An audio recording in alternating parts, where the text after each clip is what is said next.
Welcome to Dove and Dragon Radio. I'm your host, M.L.Ruscsak, now brought to you by the Internet News Network, Screenworks Entertainment, Atlanta Mix 108, Smooth Jazz Cleveland, and, of course, Dove and Dragon Radio. Don't forget to hit the subscribe button down below and join me for all the new interviews. Bye.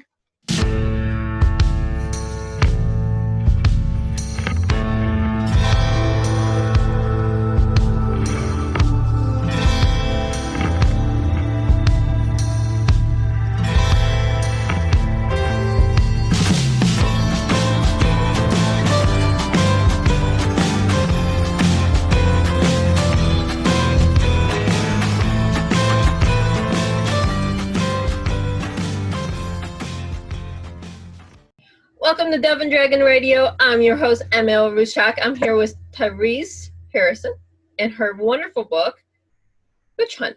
Welcome. Well, thank you for having me. Appreciate the opportunity to be able to talk to you. Now, I know this is the first book that you have out, so you didn't start off as being an author. How did your day job lead into Witch Hunt? So, like you said, I'm TAETRECE Harrison, and I'm also an attorney. And so, as an attorney, I've had many different things that I do. But what happened that made me want to write the story was I got arrested, and I basically take everyone through what happened from me getting arrested up until from the incident to the arrest, and then basically take everyone through the trial. So after that incident occurred, it through a friend, it basically caused me to want to write this story and to write other Black female attorney story that was similar to mine about how being mistreated or either being attacked just because of who they are or because of who people perceive them to be. And that's what brought about the book called Witch Hunt. Well, we have a lot of things going on in the professional world. We're bringing things to light in the civilian, non-professional, everyday life, but there's a lot of things that are swept under the rug, hidden away, and not talked about in the professional world as well. Yeah, that's true. And so people believe, I think people believe because you're an attorney or you're at a certain level that things don't happen, especially probably legal situation, because you wouldn't think, I'm getting attacked in a parking lot by a stranger, that I would be the person getting arrested. But there's a lot of different dynamics that happens as Black female professionals in any profession that happens. But I can only speak about the legal profession, and so that's why I was compelled to write this story, because each person's story is just very profound about the things that they were subjected to at the level that at the level they were in their careers, and still being subjected to the type of treatment just because of the skin color or because people were threatened by them for whatever reason, without there never was any real threat, but people made it seem like there was some kind of real threat. Most of it seemed like it was pettiness, jealousy, and things of that nature. I talk about colorism, racism, and also sexism in each one of the chapters. Right. There's so much going on. I mean, you have the race issue that we're seeing play across the country on our television right now. Then you have the whole women versus men, and that goes any profession. It doesn't matter if you're flipping burgers at McDonald's or in politics. It's there. We just don't talk about it. No, we don't. But it seems like right now, this is the time. My book just came out at the right time. It was released on Juneteenth, which was even more phenomenal. And so it just opens up that continuing the dialogue that's going on currently with the Black Lives Matter and all the other conversations, like you said, with sexism and other issues that goes on between men and women, and also between races. Right, because we have this whole thing. If a man does one thing, they're a man's man. But if a woman does the same thing that the man does, then she's a bitch. Correct. And that was one of the things that I actually just had a conversation yesterday with someone, and I said, so you have the dynamics of black and white, But then you have the dynamics of when you add in, I don't want to give away the book, but Mm-hmm. regardless of whatever the color of the man was, Mm-hmm. because it was a man, it then became that it was a black female. And so basically, what happened, the person approached me, he snuck up on me while my car was disabled. And so I basically didn't know him and was like, hey, leave me alone, whatever. He even tells the police that he said that I asked him to leave me alone, but yet you still get to me getting arrested. But the dynamics is because of the fact that then it became I was the angry black woman, and then here was this man supposedly trying to help me, and then I was angry. So the whole dynamics then changed. So it didn't become basically a race thing. It became a man woman thing. So the race plays a part, but in this case, it became a combination of a man also, but also the race as well. Is because of the fact that I had a firearm, and I advised this person that I had a firearm. But of course, he told a different story. So now it's this angry black woman, with a gun. So, the dynamic of the whole story then changes because it becomes basically a man versus woman situation, regardless of what race the man was at that point. Yeah. Okay, so we have a lot of things going on. One, you're a legal firearm carrier.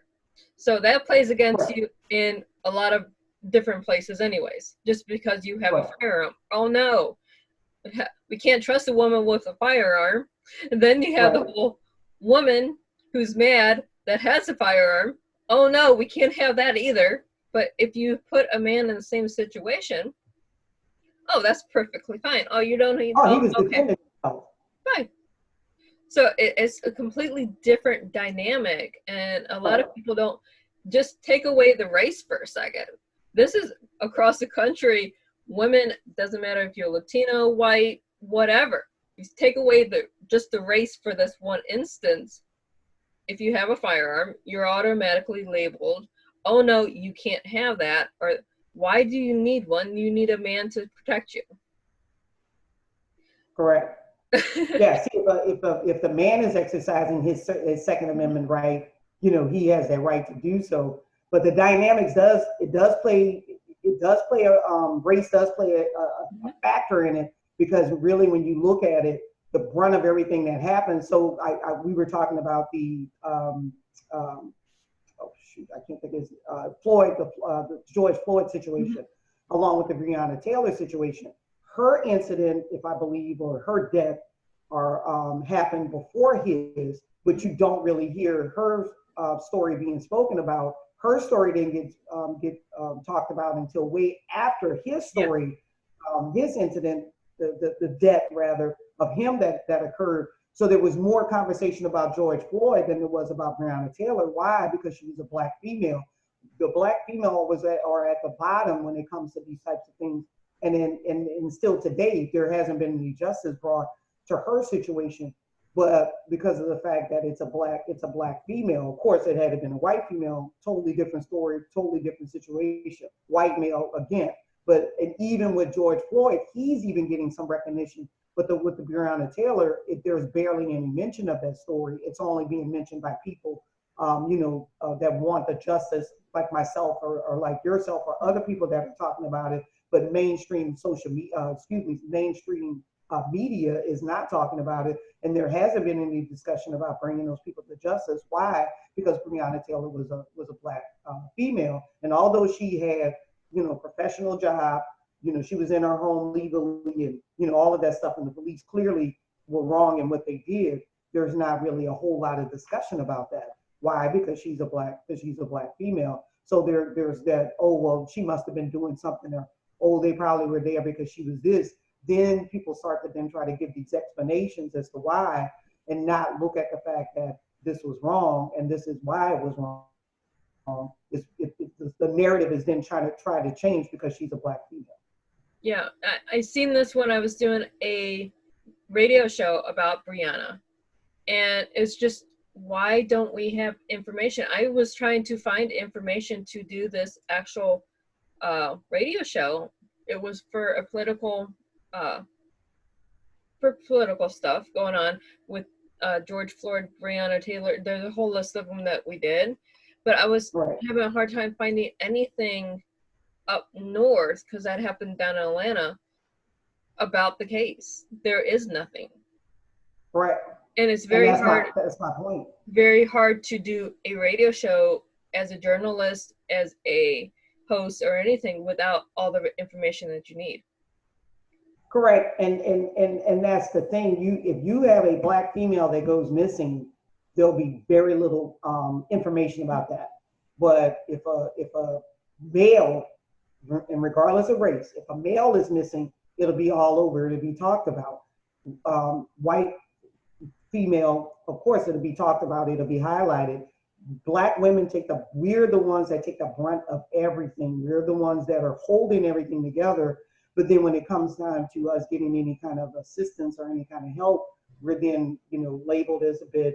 We're labeled as angry. We're labeled as too aggressive. We're labeled as all of these things. There have been many times when I've been speaking with attorneys, and these attorneys will get very, if I say something that they don't like, they immediately like, oh, you're getting too aggressive, or you're getting too this or whatever. But it's okay when they're doing it. But then when I'm doing it, oh wait, that's a little bit too much. You need to calm down, and those other things that they tell women when women are getting in a position where they don't like something that's being done. And even if you say, okay, I don't like that, then that's also considered offensive. But it's okay if they say that that they don't like something. Men say something that they don't like. So it's always that Black women are always having to check themselves, because everybody is going to perceive them as being too aggressive, too Black, too this, too whatever. And so again, that was the whole purpose of writing this book, to try to highlight the things that we experience in the legal profession. Because even though I'm an attorney and I have all of this education, I still am looked at as a Black female when I go into court. There have been many of times when I've gone into court and I have my bar card that basically says that I'm a licensed attorney, like a driver's license, and I still get asked again and again and again, even if they are given the card which has my picture on it, I still will get asked by white males or whoever it is, white, are you an attorney? Are you an attorney? And I'm like, okay, what's the purpose? That's like giving somebody a driver's license and asking, are you licensed to drive? Right. After I've given you the license. And it's the same thing with saying, here's my bar card, but then yet I still get the question, well, are you an attorney? Yeah, there's a lot of dynamics that just need to be changed, policies that need to be changed, and opinions that need to be changed. Where we can change policies, we can change laws, we can't change people's opinions. Unfortunately, no. But you could remove some of those people, or you could either vote some of those people out, which is very, very important. But again, my purpose of bringing this story was to just let people know, hey, these things are still going on. Again, if it had been a white woman in the parking lot with this situation, we wouldn't have even gotten to bitch hunt. There wouldn't be a bitch hunt. And then with everybody else's stories, it would have been outrage. There would have been an outrage about, oh, I can't believe this happened. Whereas there was no outrage for any of these women's stories that took place. There was no outrage. I mean, there was some, but it was very, very little. It was just like, oh yeah, that's what happens.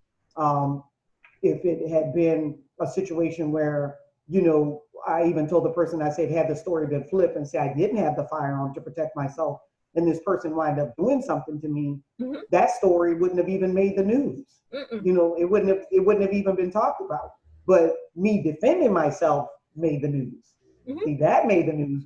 But if it would have been this person had done something to me, that would have never made the news, or if it did, it would have made the news way in the back.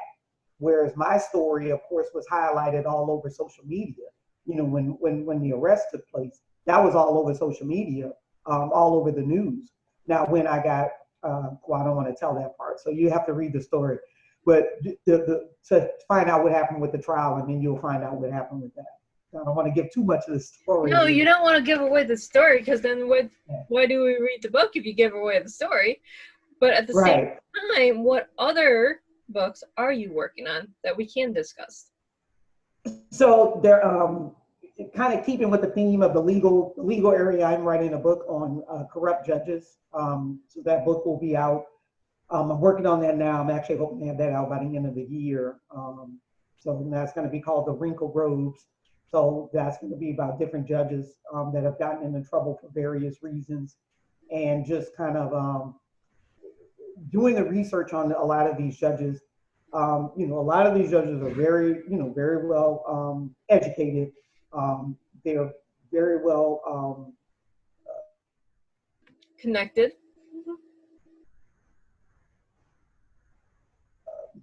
versed in a lot of different areas, well accomplished, well established. And so it's just mind-boggling that they get to these positions and then they're getting taken out over, a bribe, and they're working at a job that's, paying them six figures, and then they're getting, removed because they took a $10,000 bribe, or they took a $5,000 bribe, or whatever it is. And I think it's just interesting to see that they did all of these accomplishments, and then they get to this position, and then they get taken out for for foolishness. Just right. We stupid. have a judge in a town near me that was disbarred for 10 years. 10 years, and one day after his disbarment ended, he was reelected. Well, people either know the judge, so they reelected him because they know, hey, if I slip you 100 and it's a parking ticket, I'm gonna get off. Right. Or they just don't know who the judge is, and they just go to the polls. Okay, this one sounds okay. I don't know who this is. Okay. I mean, how many times do people actually research who they're voting for?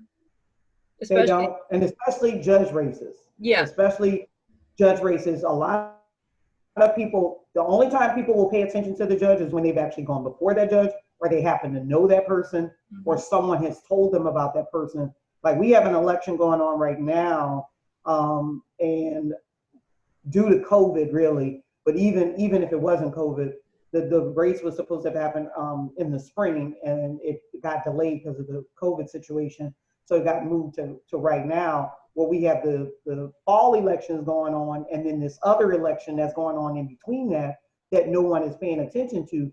But even if, let's just say that election hadn't happened in the spring when it was supposed to, people still wouldn't have been paying attention to it, because people just don't pay attention to judge races when they should, because judges, affect your life, either monetarily, or either, your livelihood, or either your freedom.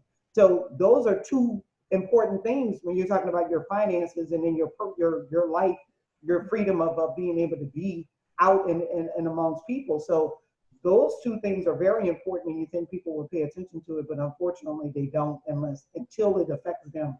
They just don't care about it. Right. It's something I'm guilty of it as well, because, well, if as a judge, okay, I'm just going to go flip a coin, because one, I don't hear about the judge. I don't have the time or the resources to Google every person that's on the ballots.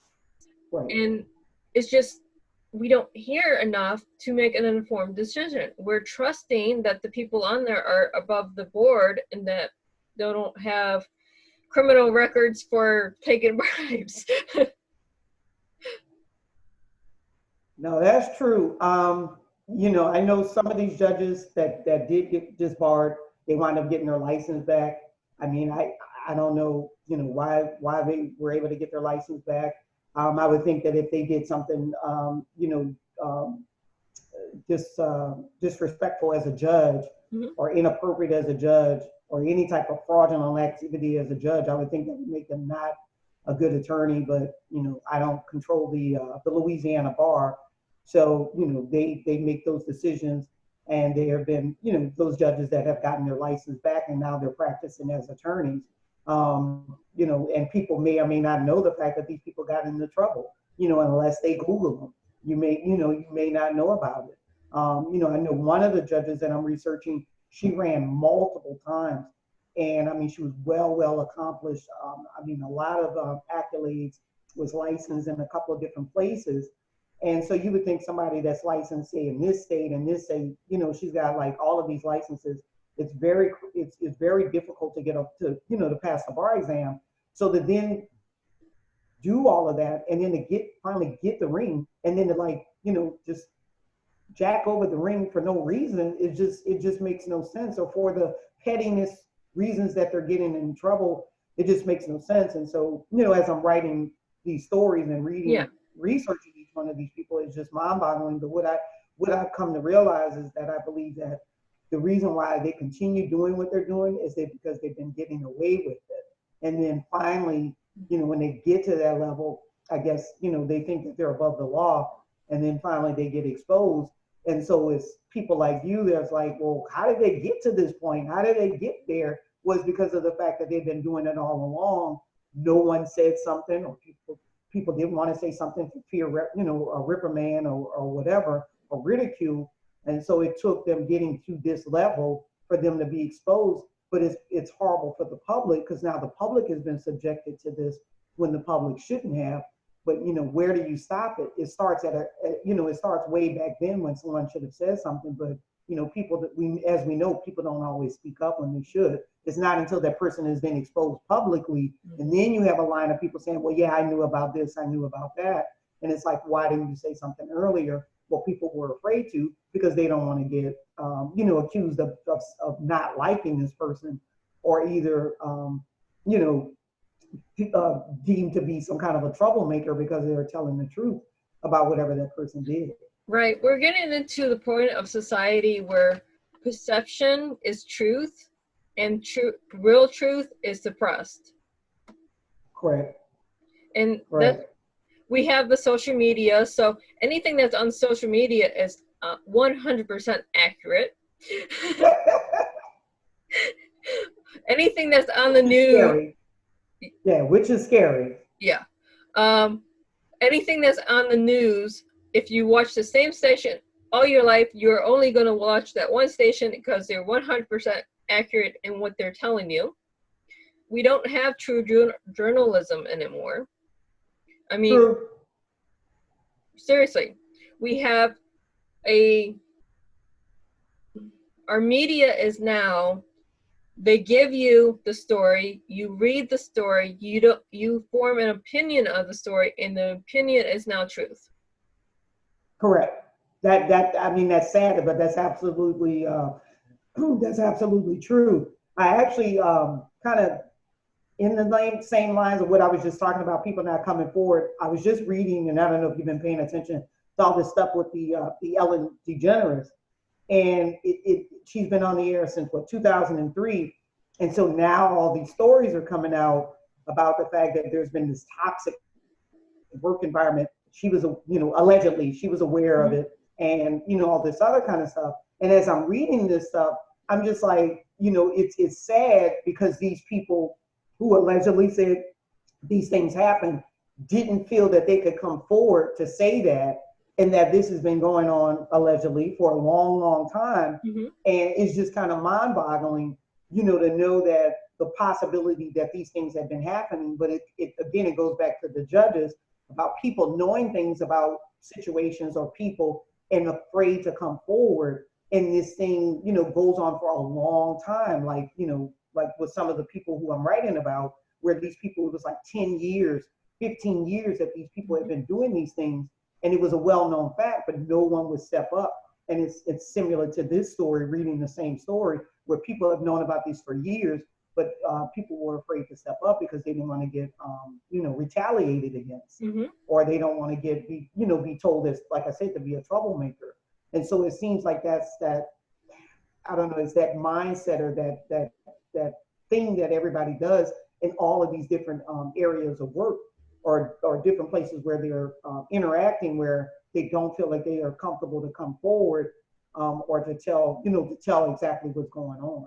And so right. the book that I'm writing will be very interesting to kind of just highlight that situation. And I'm actually writing another book that talks about, it's going to be Mardi Gras related, and it's going to be almost that same type of story, where people knew this person was toxic and nobody wanted to come forward until it became a public issue, and then everybody decided to come forward. Right. It does. When you have a toxic person, no one wants to say anything because, they know X, Y, and Z, who these people are. They're so well known. If I go against this one person, then X, Y, and Z is going to hate me. That's the mindset. So, but then you have another person go, oh no, I have to speak up. I cannot hold my tongue any longer. And then when that comes out, it snowballs. Then we find out there's 10, 15, 20 years of dirty laundry out there. Correct. Well, not to give away the story that I'm working on, but one of the books, I did that.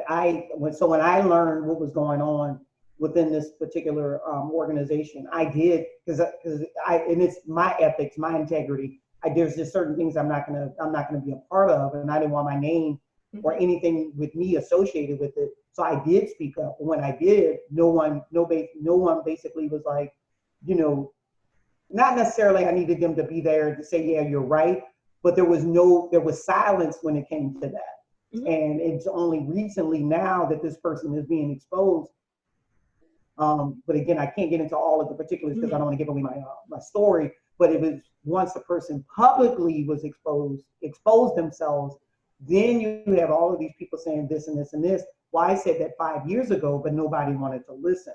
And that's the thing. See, for me, I'm going to stand up, and that's one of the things that I talk about. And that's what the book is about, is telling people that it's okay to stand up, and it's okay to stand up by yourself. And I'm okay standing up by myself, and that's why I did. And, for some people, they can't do it. And I don't know if it's either they're afraid to do it, or, it's just a situation where they just don't feel like they have that voice. But these stories are here to tell you that you do have that voice within yourself, and you can stand up and tell someone that this is wrong or whatever, and be okay with the fact that everybody may not believe you or nobody may not believe you. But as long as you know it's the truth, you don't owe an explanation to anyone whether they believe it or not. Right. No one, if I can talk today, you do not owe anyone anything. It doesn't matter who you are. You owe nothing to anyone else but yourself. As long as you know it's the truth here in your heart, that's all you need. You do not have to prove it to the world. It's wonderful when you do, because then we get to expose a bunch of corruption that needs to be fixed. Right. But at the same time, you have to do it for yourself. Right. And for some people, they just can't. For some people, it takes other people doing it for them to be able to do it. And again, I don't want to give away too much of my story, but one of the things that I felt like the reason why I went to trial and I didn't do the things that they wanted me to do was just to accept a deal. One of the things that I did was, the reason why I went through the trial was, if I wouldn't have stood up to what was going on, then that meant the next woman that came along that had the exact same incident was going to be put in that position that I was, meaning that they couldn't stand up for themselves. What I wanted to make sure is that people knew that it was not okay for a stranger to approach anyone in a parking lot. And you ask that stranger to leave. The stranger does not leave. The stranger tells a lie to the police, and then you get arrested.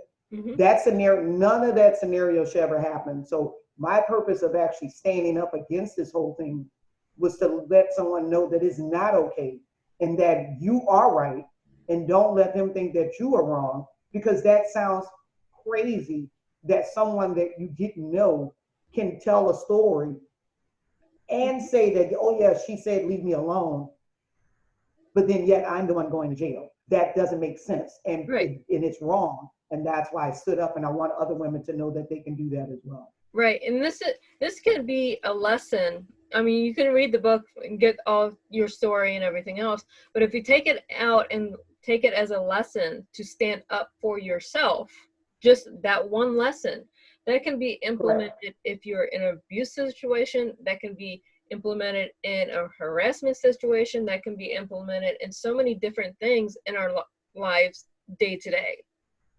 Correct. And that's why I wrote it. It was basically to give that voice to all women, Black and white, Latino, whatever race, all women, to stand up against bullies. This was a bullying tactic. It was somebody trying to quiet me. and I was not going to be quiet, and I wasn't going to be silent, because that's what they want women to do. They want women to be quiet. We don't want to hear you. We want you to, to sit over here and just look pretty or whatever. But I can look pretty, but I also have a mind, and I can say something.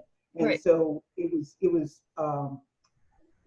was my duty to stand up and to say this is wrong, and to try to highlight the fact of why it was wrong. And it was just crazy to me, that I was put in the position, but at the time I didn't understand why, but I understand now, because now I have this story, and I have a story of other women's stories that I'm now able to tell. And so that's what brought me to this journey, because otherwise, if there was no arrest, there would be no bitch hunt. Right.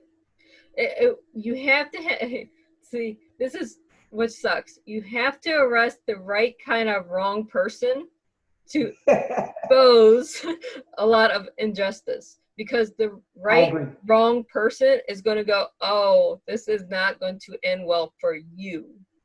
Exactly. And I one of the things that I talk about all the time is standing in my truth. And I knew what the truth was. See, they only knew half the story because they only listened to this half the story. And so once they got the full story, it was like, okay. But to me, I shouldn't have even had to do all of that, but that's fine. And I'm glad that I did.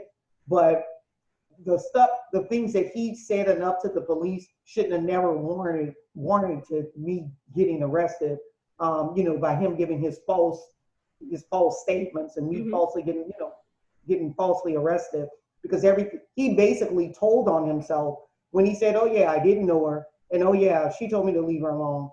And it was like, oh, it was like, the story was, oh, I approached her, no, she didn't know me, and all of a sudden I just went crazy and I just wanted to shoot him with a gun.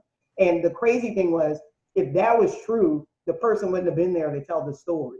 The fact that he was not shot shows that there wasn't this angriness, because if the person was really angry, then the person would have been shot. Nobody pulls out a gun and says, I have it, if they're angry, according to him, and then just say, oh, I have it, and why don't you go away? That's not how that goes. If I was angry, according to him. Yeah. That didn't even meet, the criteria. Right. In the theory of this person that accused you, you were angry, you told him you had a gun, you didn't wave it around.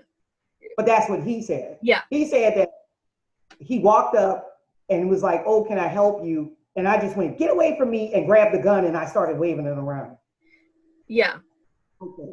One concealed weapons holder, 98% of the time, will not just wave it around. They're going to pull it, they're going to point it, and they're going to give you the option to either leave quietly or you're shot. Well, now really, you actually cannot take it out and point it. One of the things that I learned, and when I got my concealed carry, was don't point the gun unless you intend to shoot. Right. So there would have had to have been there was a fear threat that was going on. But there's always that to try to diffuse the situation. I'm looking for the other word, but I can't think of it. So to diffuse the situation. So that's what kind of transpired where I tried to do that.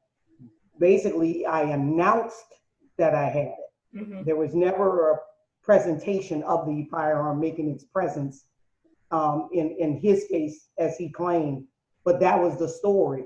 But listening to that as a cop, if a person would have told me that they approached a stranger, and it was and the fact that it was a woman, and this is a man, and you don't know this person, and which he didn't say, he snuck up on me, but even still, you approach this person, the person didn't know you, I would think as a cop, well, of course the woman probably was scared, and especially if she said, go away.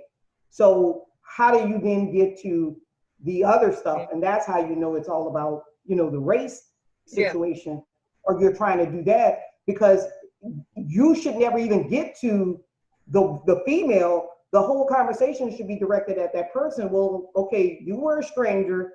You said she said to leave her alone. So that's the end of the story. There is no what else happened after that. Because once the person says no, because no is a complete sentence, then you need to leave. There is no more discussion. No, period. That's a complete sentence. Yes, it is. And we teach this to women all the time. Just say no, and that's going to protect you. Well, we see in your case, that's not what happens in reality. No, I mean, we teach.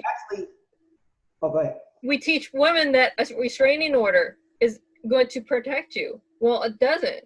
So where is the legal system? It's failing women. It really, it's failing. Right. Well, and again, I didn't tell him no once. I didn't even tell him no twice. I didn't even tell him no 3 times. I told him no several times. I told him go away several times. I told him I was not interested several times. So it wasn't even 3 times. It may have been between 5 to 10 times. I'm not 100% sure, and I don't know what I wrote in the book, but it was, trust me when I tell you, it was more than once. It was more than twice. It was more than 3 times. I actually even had to yell. Even when I started yelling, it still didn't make a difference. It still was no movement. Even when I started, because I had to start kind of getting, then I actually started getting aggressive because it was like, okay, I've already said this, I've already said that. So then it was like, okay, I need to put a little What's distance. the next step? Right. And like, and now I'm looking because I'm like, okay, what is going on here? Because normally if you tell somebody, I'm not interested, go away, leave me alone and all of that, that's an indication they want you to do that. That's not an indication that you want to continue a conversation. And really, there was no conversation because basically he kept saying whatever he was saying and I kept saying, leave me alone, go away, I'm not interested, no, leave me alone, no, go away. And then the yelling started and then he got agitated because of the fact that he wasn't getting what he wanted. Yeah. Well, it's so nice to have you. The nerve of me not to want whatever he was trying to do, and then the nerve of me to be upset, and then you then start to turn and say, negative things about me, which I'm like, oh, okay, that's fine. I'll be all of those things that you called me as long as you're going away. Yeah. But it was so wonderful to have you on the show today. Where can our listeners and our viewers find you? So the book is available on pretty much online, any of the resources of Amazon, Barnes and Nobles. I think it's on Apple Books, and you can get it as a Kindle. I'm on Facebook. I'm on Instagram under my name, TAETRECE Harrison. I use the same name for everything because it's easier. And I'm on Twitter, but I don't use Twitter that much. The main places I use is Facebook and Instagram. Well, thank you so much for being on the show today. And to all of our listeners and viewers, happy reading.